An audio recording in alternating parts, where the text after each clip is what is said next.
Magandang hapon po ulit po mga ka-farmers, mga kapamilya. Nandito po tayo ngayon sa Cabanatuan, dito sa Tandol, para alamin at bisitahin ang isa pa nating client dito para maipakita ulit sa mga kapwa nating Pilipino at saka sa mga gustong gumamit ng cap fertilizer. Gusto lang po namin ipakita ang mga resulta ng mga palay na ginamitan ng cap fertilizer at amino acid granules at saka CBM. Ito po. Ayan na po. Yan po ang palay na ginamitan ng CBM. Unang-una CBM, cap fertilizer at saka amino acid granules.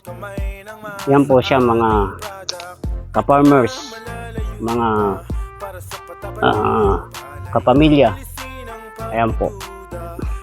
Dito po sa client namin dito sa Tandol, Cabanatuan, Isabela.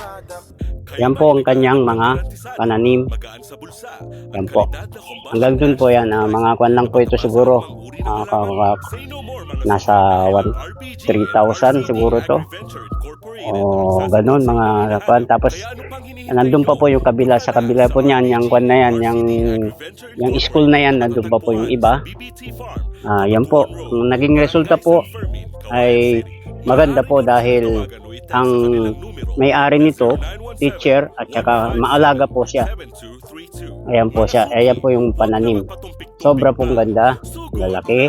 Maganda. Maghihintay na lang po siya ng kung ilang nagpapaschedule na lang po siya para sa kanyang pagpaani.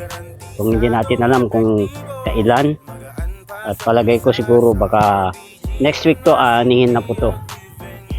Yun lang po, hindi po pa kasi kami introductory pa lang kasi yung kwan namin, yung pagbebenta na gagawin naming bigas yung palay na ginamitan ng cap fertilizer, amino acid at saka CBM. Trial pa lang ho kasi, kaya eto sa susunod po na mga pagtatanim niya, siguro ko po pag yung medyo talagang maganda na yung aming pagbebenta ng from palay to bigas, baka lahat po ng client namin ay kami na po ang bibili ng kanilang mga panindang mga palay nila at yun po ay gagawin namin pong bigas. Okay po, hanggang dito po sa bayan ng Cabanatuan, dito sa baryo ng Tandol. Ito po ang inyong lingkod, RBG Agriventure. Sana po lagi tumangkilik kayo sa aking, tangkilikin nyo yung aking Facebook, then follow nyo ako sa Messenger, sa Facebook, then at saka i-ano nyo din po ako sa